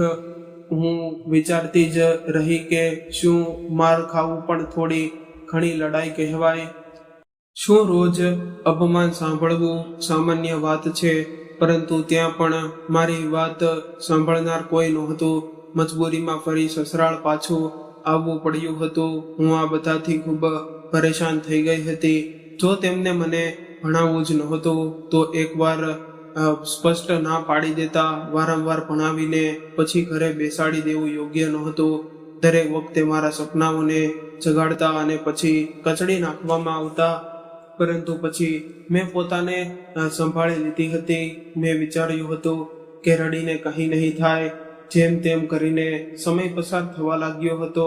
મારી દીકરી મોટી થવા લાગી હતી. એ જ મારી દુનિયા હતી. એક જ મારી તાકાત હતી. જ્યારે તે હસતી હતી ત્યારે મને જીવવાનું કારણ મળતું હતું. જ્યારે તે મને માં કહીને બોલાવતી હતી ત્યાં મારા બધા દુઃખ થોડા સમય માટે ભૂલી જતા હતી. મારી દીકરી હવે 5 વર્ષની થઈ ગઈ હતી, પરંતુ આ 5 વર્ષ મેં મારી જિંદગીના ખૂબ મુશ્કેલીથી પસાર કર્યા હતા. મહેશ મારા પર ખોટા આરોપ લગાવતા રહેતા હતા. કહેતા હતા, તું યુનિવર્સિટી જાય છે, ત્યાં કોઈને મળવા જાય છે, કોની સાથે હસે છે, તારી જિંદગીમાં કોણ છે? આ બધું સાંભળીને મારું દિલ ઘૂંટાતું જતું હતું. હું ક્યાંય જતી પણ નહોતી, છતાં તેઓ શંકા કરતા હતા. પરંતુ હું આ બધું મારી દીકરી માટે સહન કરી રહી હતી. હું નહોતી ઈચ્છતી કે મારી દીકરી મા બાપના ઝઘડાઓ વચ્ચે મોટી થાય, છતાં ઘરના વાતાવરણમાં ક્યારેય શાંતિ રહેતી નહોતી. મેં મારી સાસુ સાથે મળીને મારી દીકરીનું સ્કૂલમાં એડમિશન કરાવ્યું હતું. હું ઈચ્છતી હતી કે જે સપનું મારું તૂટી ગયું છે તે મારી દીકરીનું પૂરું થાય, તે ભણેલ પોતાના પગ પર ઊભી રહે. આ વાતથી મહેશ ખૂબ વિરોધમાં હતા. તેઓ કહેતા હતા કે આટલી નાની દીકરીને ભણાવીને શું કરવાનું છે, ઘરે રહેવા દો. પરંતુ આ વખતે મેં તેમની વાત નહોતી માની. એક બપોરે હું મારી દીકરીને બેસાડીને ભણાવી રહી હતી. તે નાની કોપીમાં અક્ષરો લખી રહી હતી. હું તેને પ્રેમથી શીખાવી રહી હતી. ત્યારે અચાનક દરવાજો જોરથી ખુલ્યો અને મહેશ અંદર આવ્યા. તેમને જોઈને હું ડરી ગઈ. તેમના ચહેરા પર ગુસ્સો હતો, આંખો લાલ હતી અને હાથમાં એક બોટલ હતી. હું સમજી નહોતી શકતી કે શું થઈ રહ્યું છે. મારું દિલ જોરથી ધબકી રહ્યું હતું. મારી દીકરી પણ ડરીને મારી પાછળ છુપાઈ ગઈ હતી. રૂમમાં અજીબ શાંતિ ફેલાઈ ગઈ હતી અને મને લાગતું હતું કે હવે પછીની પળમાં કંઈક ખૂબ જ ખરાબ થવાનું છે.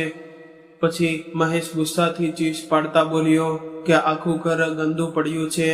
ના તું એ ભોજન બનાવ્યું છે, ના તું એ વાસણ ધોયા છે, અને તું એને અહીં બેસાડી ભણાવી રહી છે. આજે હું તારો આખો કિસ્સો જ પૂરો કરી દઈશ. તેમનો અવાજ એટલો ભયાનક હતો કે મારી આત્મા કંપી ગઈ હતી. હું કંઈક કહી શકું એ પહેલા જ તેમણે રિદ્ધિનો હાથ પકડી લીધો અને તેને ઝટકાથી મારી ગોદમાંથી અલગ કરી દીધી. મારી દીકરી જોર જોરથી રડવા લાગી રહી હતી.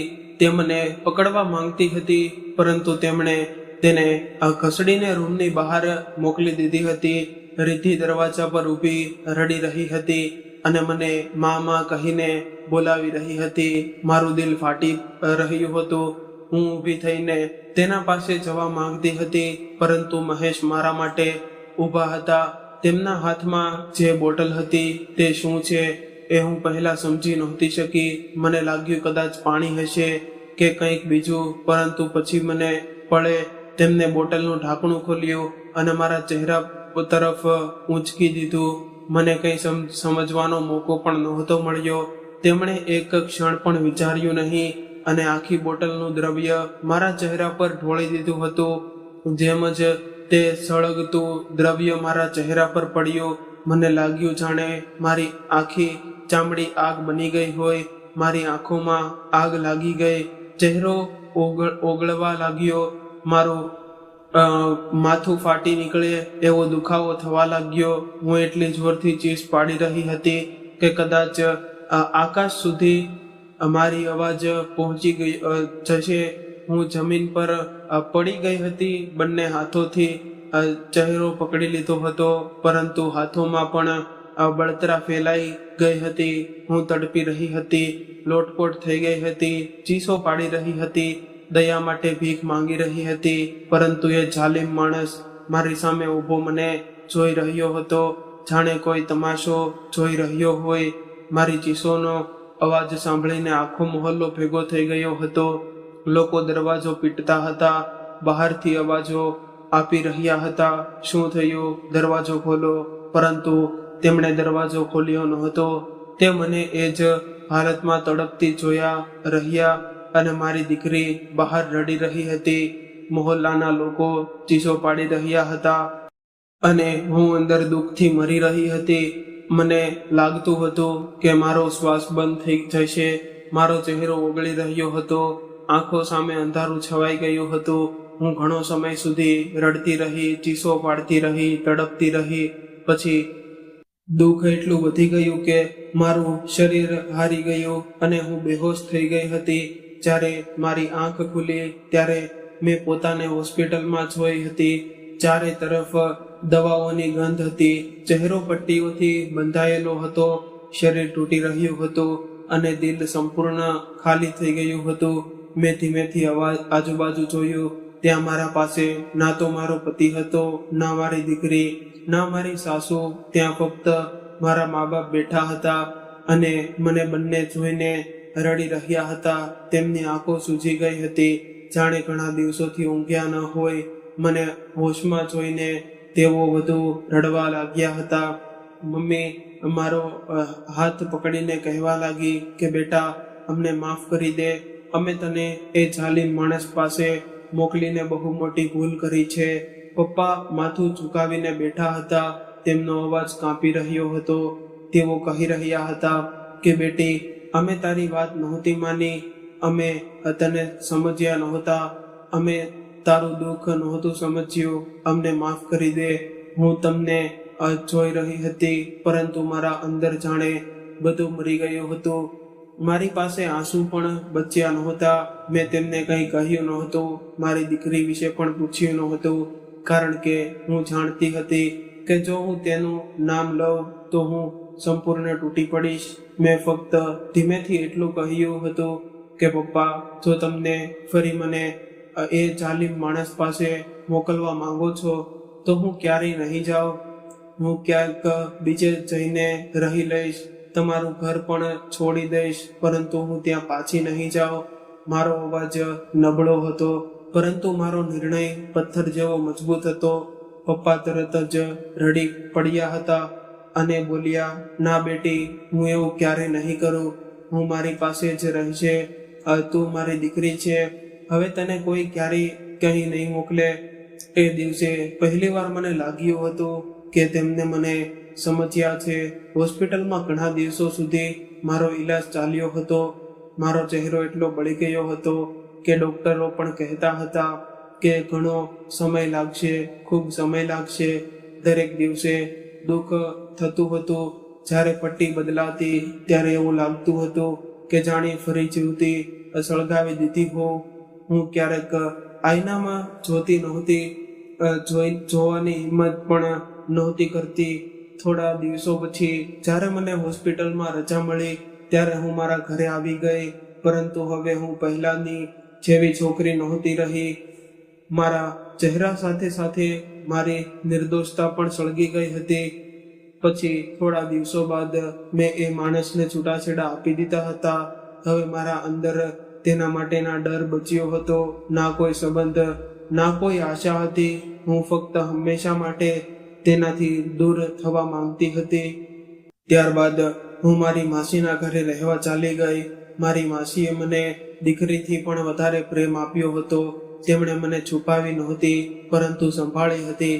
તેમણે મને ભાર નહીં, પરંતુ સહારો માન્યો હતો. ત્યારથી જ મેં ફરી મારું ભણતર શરૂ કરી દીધું હતું. શરૂઆત સહેલી નહોતી.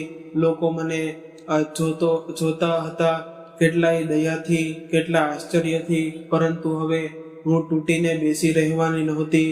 મેં ફરી પુસ્તકો હાથમાં લીધા. મેં પોતાને ફરી જોડવાનું શરૂ કર્યું. દિવસ રાત ભણતર કરી, દુઃખ સાથે ભણતર કરી, આંસુઓ સાથે ભણતર કરી અને આખરે એ મુકામ મેળવી લીધો જેના માટે હું ક્યારેય લડી હતી. હું એક કાબિલ વકીલ બની ગઈ હતી. એક સમય એવો હતો જ્યારે હું ખૂબ સુંદર હતી. લોકો મારી સુંદરતાની ખૂબ પ્રશંસા કરતા હતા. કહેતા હતા કે મારી આંખો ખૂબ સુંદર છે, મારો ચહેરો ખૂબ નૂરવાળો છે. પરંતુ એ જાલિમ માણસે મારા ચહેરાની આવી હાલત કરી દીધી હતી કે હું પોતાને આઈનામાં જોયા પણ ડરતી હતી. ઘણીવાર આઈના સામે ઊભી રહીને પાછી ફરી જતી હતી.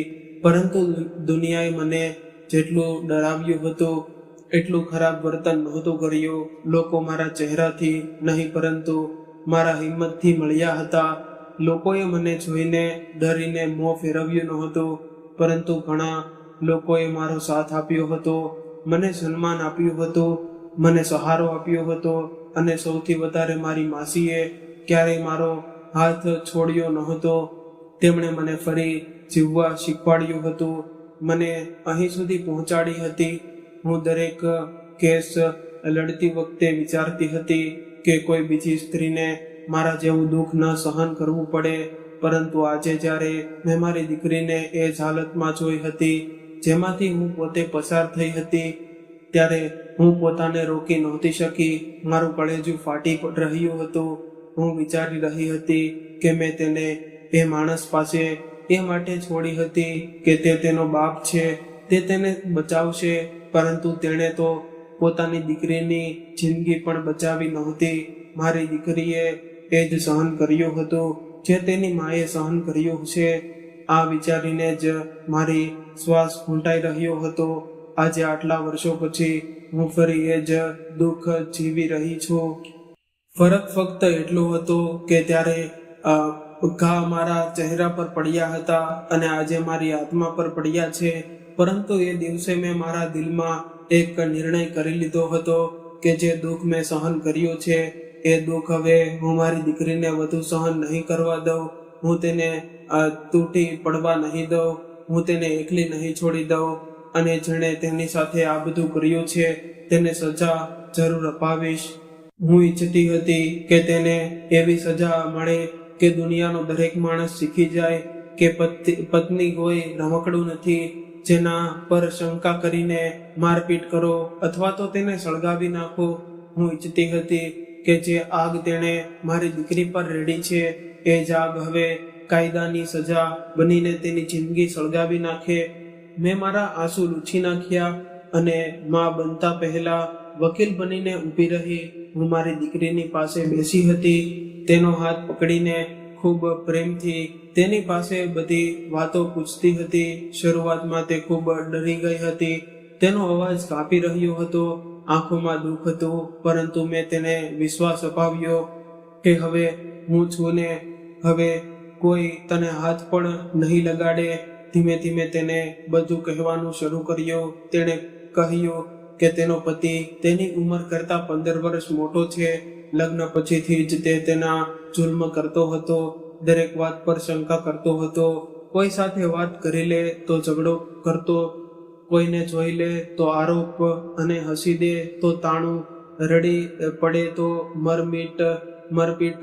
તેણે જણાવ્યું કે તે તેને ઘરની બહાર પણ બહુ ઓછું જવા દેતો હતો.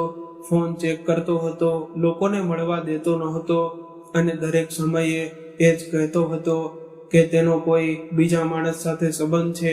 મારી દીકરી રડતા રડતા બોલી હતી, મેં કંઈ નહોતું કર્યું માં. હું તો ફક્ત દૂધવાળાને પૈસાનો હિસાબ પૂછતી હતી. તેણે જોઈ લીધું અને એ જ વાતને બહાનું બનાવીને મારો ચહેરો સળગાવી દીધો. જ્યારે મેં આ બધું સાંભળ્યું ત્યારે મારું લોહી ઉકળી ઉઠ્યું. મારા હાથ કાપવા લાગ્યા, પરંતુ આ વખતે કમજોરી નહીં, ગુસ્સાથી. હું જાણતી હતી કે આ મારી દીકરીનો કેસ નથી, આ એ બધી સ્ત્રીઓનો કેસ છે જેઓને શંકાના નામે જીવતી સળગાવી દેવામાં આવે છે. મેં એ જ ક્ષણે કેસ નોંધાવ્યો, પોલીસ પર દબાવ કરાવ્યું, મેડિકલ રિપોર્ટ લગાવ્યા, સાક્ષીઓ ભેગા કર્યા, પાડોશીઓના નિવેદન લીધા, હોસ્પિટલના કાગળો ભેગા કર્યા. દરેક પુરાવો મેં પોતાના હાથથી તૈયાર કર્યો. હું દરેક તારીખે જાતે ઊભી રહી. કોર્ટમાં મેં તેના વિરુદ્ધ ખૂબ જ કડક દલીલો કરી. મેં કહ્યું, આવો માણસ ફક્ત એક સ્ત્રીનો ગુનેગાર નથી પરંતુ આખા સમાજનો ગુનેગાર છે. જો તેને છોડવામાં આવશે તો તે વધુ જિંદગીઓ બરબાદ કરશે.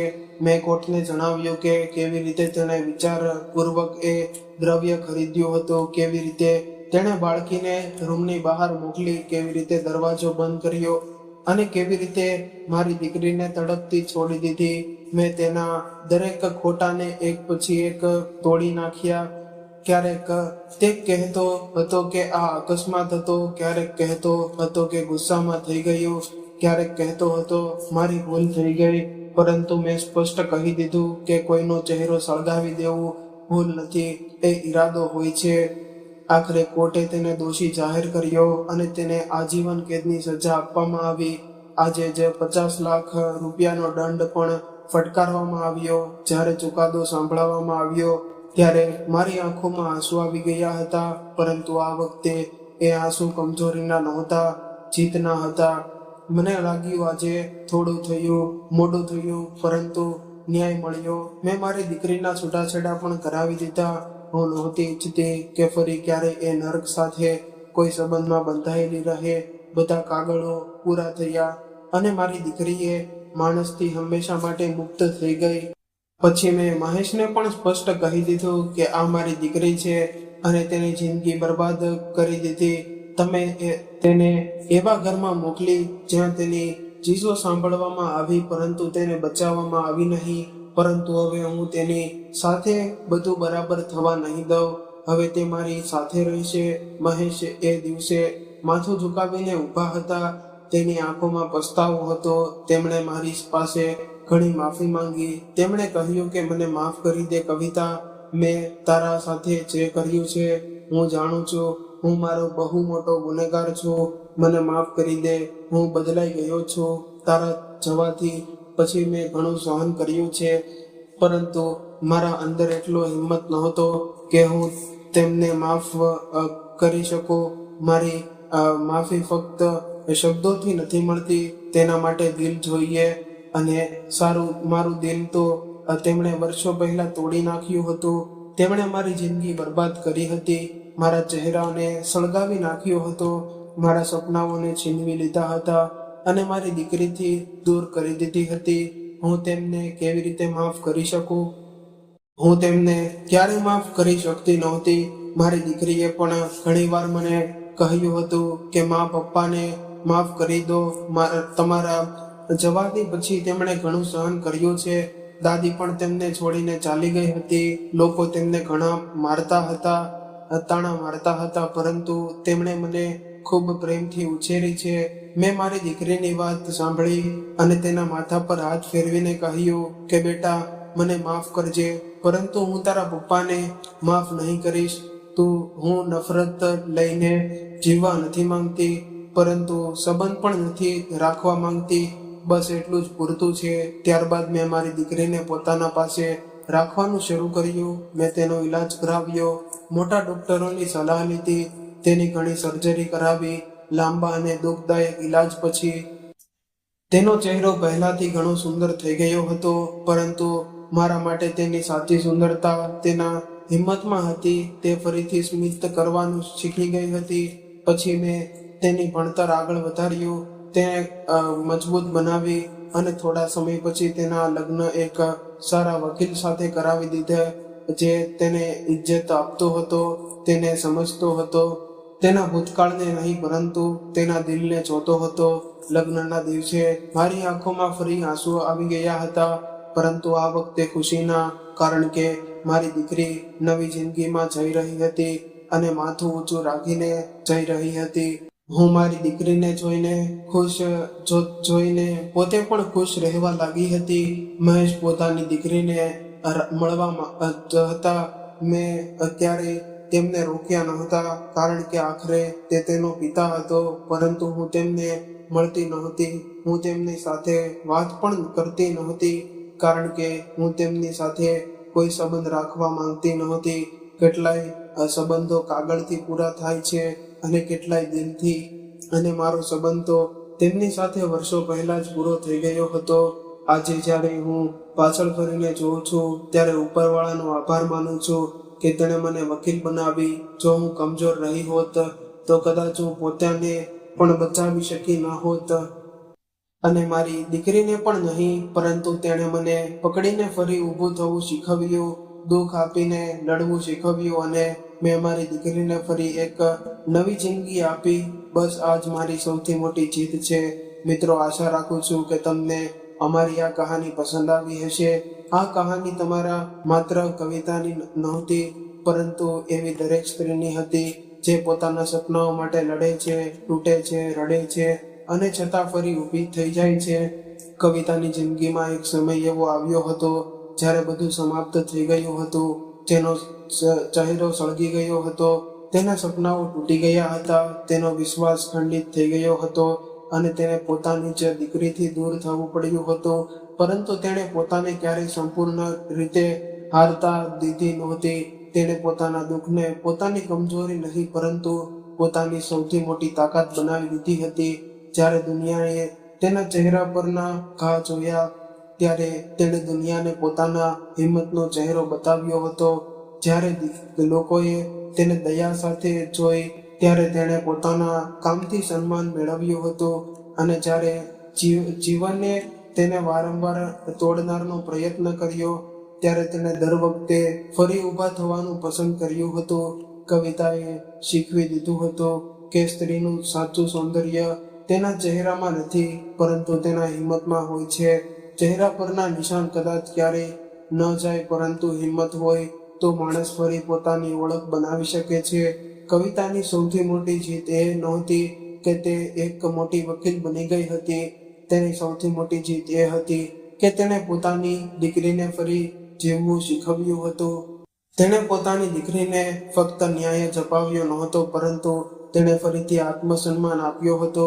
તેણે પોતાની દીકરીને શીખવ્યું હતું કે કોઈ પણ સ્ત્રીનું જીવન કોઈ પુરુષની શંકા કે ક્રૂરતાથી સમાપ્ત થતું નથી.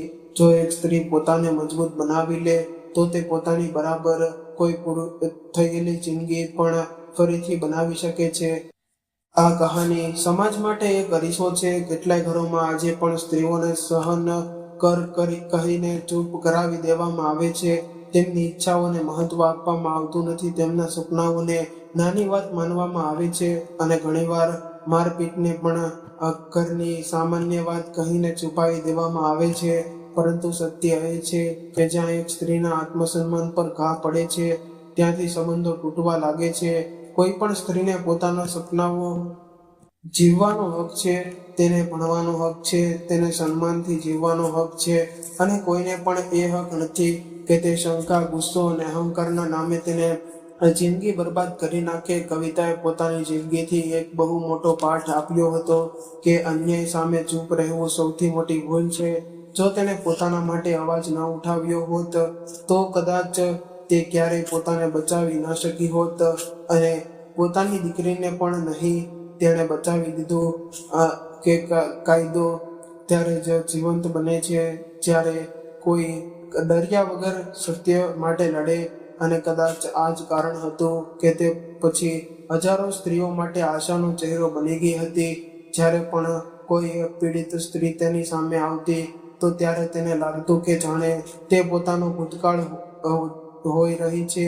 અને કદાચ એ જ કારણ હતું કે તે દરેક કેસ દિલથી લડતી હતી કારણ કે તેને ખબર હતી કે એક સ્ત્રીના આંસુ પાછળ કેટલું મોટું દુઃખ છુપાયેલું હોય છે. અંતમાં બસ એટલું જ કહીશું કે જીવનમાં કેટલું પણ અંધારું આવી જાય માણસે આશા છોડવી નહીં કારણ કે સમય હંમેશા એક સરખો રહેતો નથી. જે માણસ આજે તૂટી ગયો હોય તે કાલે સૌથી મજબૂત બની શકે છે અને જે સ્ત્રી આજે રડી રહી હોય તે કાલે બીજાઓને હિંમત અપાવી દેખાઈ શકે છે. કવિતાએ પોતાના ઘાવોને પોતાની હાર નહીં બનાવવા દીધા. તેણે પોતાના દુઃખને પોતાથી શક્તિ બનાવી અને અંતે પોતાની દીકરીને નવી જિંદગી આપી. બસ આ જ તેની સાચી જીત હતી. મિત્રો, જો તમને આ કહાની દિલથી સ્પર્શી હોય તો વિડીયોને લાઈક જરૂર કરજો. ચેનલ પર નવા હોય તો ચેનલ